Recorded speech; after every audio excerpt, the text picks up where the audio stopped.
Next point is nature of light. त्यामध्ये आपण nature of light जे आहे, नेचर ऑफ लाईट विषयी अभ्यास करायचा आहे. त्यामध्ये फर्स्ट आहे कर्पिस्कुलर नेचर. तर before 1636 there was no idea about light. तर 1636 पूर्वी लाईट जे आहे, प्रकाश जे आहे, ह्याच्याविषयी लोकांना काही आयडिया नव्हती. त्यामध्ये first scientist Newton proposed idea about this light in 1636, and according to this Newton, this theory is known as Newton's corpuscle theory. And according to this theory, some assumptions are considered, and these assumptions are: first one is, according to Newton, light is made up of particles, that is corpuscles, which are hard, elastic and massless. तर न्यूटननं 1636 मध्ये first what is light ह्या light विषयी काही concept मांडले, त्याच्यामध्ये काही अझम्पशन्स consider केले आहेत. तर या अझम्पशन्समध्ये फर्स्ट आहे लाईट ही एका स्मॉल पार्टिकलपासून बनलेले आहे, आणि त्या पार्टिकलला त्यांनी नाव दिलं कर्पिस्कल्स. आणि हे जे कर्पिस्कल्स आहेत, हे कर्पिस्कल्स हार्ड आहेत, इलास्टिक आहेत आणि मासलेस आहेत. The source of light emits these corpuscles which travel along straight line in the absence of any external force. तर हे जे कर्पिस्कल्स आहेत, म्हणजे जे पार्टिकल्स आहेत, हे पार्टिकल्स सोर्स ऑफ लाईट जे आहेत, सोर्स ऑफ लाईट मधून इमिट होतात आणि विदाउट एक्सटर्नल फोर्स हे पार्टिकल्स मूव्ह होत असतात. तर हे जे पार्टिकल्स आहेत, हे पार्टिकल्स नॉन एज कर्पिस्कल्स. प्रत्येक सोर्स ऑफ लाईट म्हणजे सन असेल, अदर जे सोर्स ऑफ लाईट जे आहेत, कॅन्डल असेल, ह्यामधून जे लाईट बाहेर पडते, ह्या लाईटमधून हे पार्टिकल्स बाहेर पडतात आणि पार्टिकल्स मूव्ह होतात. तर विदाउट एक्सटर्नल फोर्स, इथं डायग्राममध्ये दाखवले वा, हे कॅन्डल लाईट आहे, यातून हे पार्टिकल्स कर्पिस्कल्स आहेत, कर्पिस्कल्स हे असे मूव्ह होत आहेत. किंवा सनलाईट असेल, हे सनलाईट आहे, हे सनलाईटमधून हे कर्पिस्कल्स हे मूव्ह होत आहेत. हे रेड कलरचे कर्पिस्कल दाखवलेत. आणखीन ही टॉर्च लाईट आहे, तर ह्या टॉर्च लाईटमधून पण हे कर्पिस्कल्स, जिथून लाईट इमिट होते, लाईट बाहेर पडते, ह्यातून हे कर्पिस्कल्स बाहेर पडतात. असे हे सेकंड असम्पशन्स आहे according to Newton's corpuscle theory. Next one is, when the light corpuscles strike a reflecting surface, they undergo elastic collision and as a result follow the laws of reflection. तर हे जे कर्पिस्कल्स आहेत, हे कर्पिस्कल्स दुसऱ्या सरफेसवरती जर collide झाले, impact झाले, तर तिथून ते त्याचं डायरेक्शन चेंज होते, आणखीन रिफ्लेक्शन होतं, आणि हे जे कोलिजन आहे, हे इलास्टिक कोलिजन असतं. Next, during refraction, it is the difference in the attractive force between the corpuscles and particles of the medium that causes a change in direction of the corpuscles. ज्यावेळी refraction होतं, ज्या मीडियममधून refraction होतं, त्या मीडियमचे particles आणि हे कर्पिस्कल्स जे particles आहेत, ह्या दोघांच्या मध्ये अट्रॅक्शन होतं, आणि ह्या अट्रॅक्शनमध्ये त्यांची डायरेक्शन बदलते, आणखीन हे रिफ्रॅक्शन होत असतं. इथं डायग्राममध्ये दाखवलेलं बघा, हे पार्टिकल्स ह्याच्यामध्ये इन्सिडेंट होतात, हे रिफ्लेक्ट झालेले आहेत, असे पार्टिकल्स कर्पिस्कल्स, किंवा हे पार्टिकल्स यामध्ये इन्सिडेंट होऊन रिफ्रॅक्ट झालेले आहेत, डायरेक्शन बदललेलं आहे, हे रिफ्लेक्शन आहे. तर ह्यामध्ये डायग्राममध्ये ॲनिमेशनमध्ये दाखवलेलं आहे.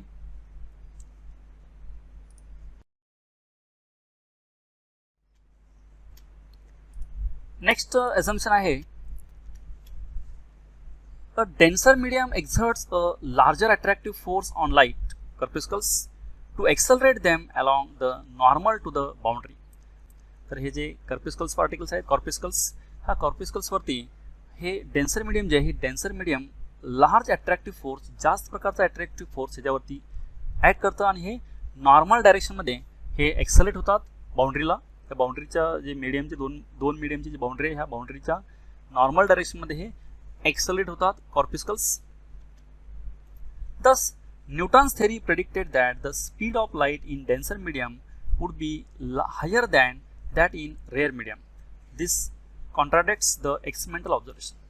तर ह्या वरच्या असम्पशन्सवरून न्यूटन जे आहे ह्यांनी, तर डेन्सर मीडियम जे आहे, ह्या डेन्सर मीडियममध्ये स्पीड ऑफ लाईट जे आहे, व्हेलॉसिटी ऑफ लाईट जे आहे, ही लार्जर असते, आणखी रेअर मीडियममध्ये ही व्हेलॉसिटी ऑफ लाईट कमी असते, लेसर असते, रेअर असते, हे सांगितलेलं आहे. म्हणजे घन माध्यमामध्ये प्रकाशाचा वेग जास्त आहे आणि विरळ माध्यमामध्ये प्रकाशाचा वेग कमी आहे. पण हे नंतर एक्सपेरिमेंटल करून चेक केल्यानंतर हे कॉन्ट्राडिक्टरी आलेले आहे, पण त्यांच्या थेरीमध्ये यांनी हे असम्पशन कन्सिडर केलेलं आहे. Light of different colours corresponds to corpuscles of different size. तर light consist of 7 colours. Polychromatic light, white light consist of 7 colour. आपल्याला माहिती आहे की सनलाईट, पॉलिक्रोमॅटिक लाईट जे आहे ही 7 कलरपासून बनलेली असते. तर हे 7 जे कलर बनले आहेत हे colours due to different size of corpuscles. कॉर्पिस्कल्सची वेगवेगळी साईज जी आहे ह्या वेगवेगळ्या साईजमुळे वेगवेगळे कलर आहेत लाईटला, हे यांनी या असम्पशनमध्ये मांडलेलं आहे. त्यानंतर ही जी थेरी आहे ही थेरी फेल झालेली आहे. कारण ह्या थेरीचं फेल्युअरचे रिझन जे आहेत तर पहिलं फेल्युअरचं रिझन आहे interference, diffraction and polarisation could not be explained based on corpuscles theory. तर कर्पिस्कल्स थेरी जे आहे तर इंटरफरन्स, डिफ्रॅक्शन, पोलरायझेशन हे कन्सेप्ट ह्या थेरीला एक्सप्लेन करता आले नाहीत. तर ओनली रिफ्लेक्शन, रिफ्रॅक्शन हे एवढेच कन्सेप्ट ह्या थेरीला एक्सप्लेन करता आले. त्यामुळे ह्या फेल्युअरचं पहिलं रिझन जे आहे हे पहिलं रिझन आहे. सेकंड रिझन जे आहे the speed of light in denser medium would be higher than that in rare medium. This contradicts the experimental observations. तर डेन्सर मीडियममध्ये वेलॉसिटी ऑफ लाईट ग्रेटर असते, रेअर मीडियममध्ये कमी असते.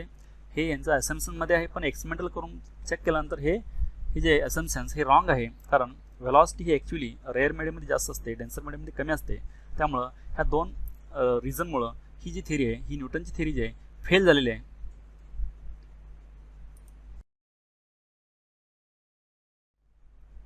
Next point is wave nature. Now after this failure of this Newton's corpuscles theory in 1636, then next theory is invented by scientist Huygens, and according to this Huygens, this theory is proposed in 1668, that is known as Huygens wave theory. म्हणजे न्यूटनची theory जी आहे ही न्यूटनची theory fail झाल्यानंतर scientist Huygens जे आहेत यांनी 1668 मध्ये ह्यांनी थेरी नेक्स्ट थेरी प्रपोज केली. According to this Huygens wave theory some assumptions are. First assumption is Huygens assumed that light to be a wave caused by vibration of particles of the medium. तर light ही particle नसून light ही एक wave आहे आणि हे vibration जे आहेत ह्या व्हायब्रेशनमुळं पार्टिकलच्या तर ह्या पार्टिकलच्या व्हायब्रेशनमुळं वेव फॉर्म होते आणि ही वेव ट्रॅव्हल होत असते. This is first assumption. Second, as light could also travel in vacuum, he assumed that a hypothetical medium called ether is present everywhere, including in vacuum. तर निर्वात जे आहे व्हॅक्यूम जे आहे व्हॅक्यूममधून पण लाईट जे ट्रॅव्हल होत असते. त्यामुळं सायंटिस्ट हायजिन जे यांनी ह्या संपूर्ण एंटायर युनिवर्समध्ये ल्युमिनिफरस इथर नावाचं जे मीडियम आहे हे मीडियम प्रेझेंट असं कन्सिडर केलं आहे आणि ह्या मीडियममधून ही लाईट ट्रॅव्हल होत असते हे असं ॲझम्पशन केलेलं आहे. The speed of light wave in denser medium is smaller than that in rare medium, then light bends towards normal. तर स्पीड ऑफ लाईट जे आहे ही लाईट वेव डेन्सर मीडियम मधून कमी असते आणि रेअर मीडियम जे आहे ह्या रेअर मीडियममध्ये स्पीड ऑफ लाईट जास्त असते. त्यावेळी लाईट नॉर्मलकडे बेंड होते. ज्यावेळी लाईट डेन्सर मीडियममधून रेअर मीडियममध्ये ट्रॅव्हल होत असते त्यावेळी लाईट बेंड्स टुवर्ड्स नॉर्मल. नंतर ही जी थेरी आहे ह्या काही थेरीचे पण फेल्युअर आहेत, रिझन आहेत. त्यामध्ये पहिलं रिझन आहे एक्सपेरिमेंटली हायपोथाइज्ड इथर वॉज नेव्हर डिटेक्टेड. तर यांचं मेन असम्पशन जे आहे मेन असम्पशन आहे तर एंटायर युनिवर्स कन्सिस्ट ऑफ ल्युमिनिफरस इथर मीडियम. संपूर्ण विश्व जे आहे विश्वामध्ये तर ल्युमिनिफरस इथर नावाचं मीडियम आहे. या मीडियममधून ही लाईट वेव्ह ट्रॅव्हल होत असते.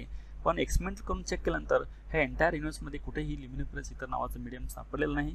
त्यामुळं ही थेरी जी आहे ही थेरी इथं फेल झाली आहे. कारण ह्या थेरीचा मेन रिझन जे आहे हा ल्युमिनिफरस इथर मीडियम प्रेझेंट असं आहे आणि त्यामधून ही वेव्ह ट्रॅव्हल होत असते. ह्या एका रिझनमुळं ही थेरी फेल झाली आहे. पण या थेरीने पण मॅक्झिमम कन्सेप्ट जे आहेत रिफ्लेक्शन, रिफ्रॅक्शन, इंटरफेरन्स, डिफ्रॅक्शन हे कन्सेप्ट जे आहेत हे कन्सेप्ट एक्सप्लेन केले. पण त्यांचं हायपोथाइज्ड इथर मीडियम जे आहे हे मीडियम प्रेझेंट नसल्यामुळे ही थेरी फेल झाली आहे. हे फेलियरचं मेन रिझन आहे वेव्ह थेरीचं.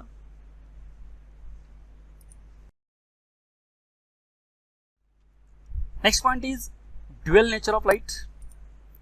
तर आपण न्यूटन्स कॉर्पस्कल्स थेरी ही पार्टिकल थेरी आहे. त्यानंतर हायजिन्स जे आहे वेव्ह थेरी ही वेव्ह थेरी आहे. म्हणजे according to Huygens light is a wave, according to Newton corpuscles theory light is particle.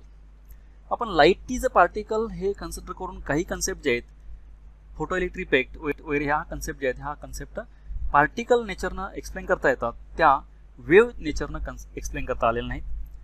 काही कन्सेप्ट जे वेव्ह नेचरनं एक्सप्लेन केले ते पार्टिकल नेचरला एक्सप्लेन करता आले नाहीत. त्यामुळं नेक्स्ट कन्सेप्ट हा ड्युअल नेचर ऑफ लाईट, म्हणजे दोन्ही पण नेचर जे आहेत म्हणजे particle as well as wave, this is known as dual, म्हणजे दोन्ही पण नेचर आहेत. त्यामध्ये वेव्ह ही लाईट ही पार्टिकल पण आहे, वेव्ह पण आहे. तर in the early 20th century it was accepted that light has a dual nature. तर 20व्या शतकामध्ये सुरुवातीला हे लाईट जे आहे ही लाईट दोन्ही नेचर आहेत हे कन्सिडर केलेलं आहे. It can exhibit particle nature as well as wave nature under different situations. Particles of light are called photons. तर काही सर्टन कंडिशन्समध्ये ही पार्टिकल पण नेचर असतं, वेव्ह पण नेचर असतं, and this particle is known as photon. तर याला आपण ड्युअल नेचर म्हणतो. ह्या डायग्राममध्ये दाखवलेले हे पार्टिकल्स आहेत लाईट, आणि ही वेव्ह पण आहे इकडच्या डायग्राममध्ये दाखवलेले. म्हणजे लाईटला दोन्ही नेचर आहेत, particle as well as wave. This is known as dual nature of light. कारण जे पार्टिकल थिअरीला जे एक्सप्लेन करता आले नाहीत फिजिक्समधले काही कन्सेप्ट ते वेव्ह थिअरीने एक्सप्लेन केले आहेत, जे वेव्ह थिअरीला एक्सप्लेन करता आले नाही ते पार्टिकल थिअरीने एक्सप्लेन केले. त्यामुळे दोन्ही प्रकारचे नेचर हे प्रेझेंट असतात असं कन्सिडर करून ड्युअल नेचर ऑफ लाईट ही नेक्स्ट इन्व्हेंटेड थिअरी आहे 20th centuryची मॉडिफाईड थिअरी.